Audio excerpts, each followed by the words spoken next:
आगुआ गाड़ी अपेक्षा बहुत भल अच्छी टायर गुड़ाक बड़ अच्छी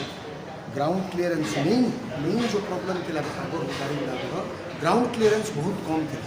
किंतु एवं रेक्टिफाई करी सीटिंग अरेंजमेंट भी जहाज कर बहुत भल लगे मुझे जस्ट टेस्ट ड्राइव करके आसती तो बेस्ट तो पैटर्न हो कि लुक बहुत बढ़िया कर गाड़ी जब तुम सामने गोटे आसूँ कौन करने तो बड़ी परफेक्ट एरियाज कि बहुत कम डिस्टेंस स्टपेज हो जाए हाई गियर जब लो गियर आसुदी तुम डाउन भी करना गाड़ी ड्राग होनी यहाँ गोटे सबुठ बड़ खासियत देखिए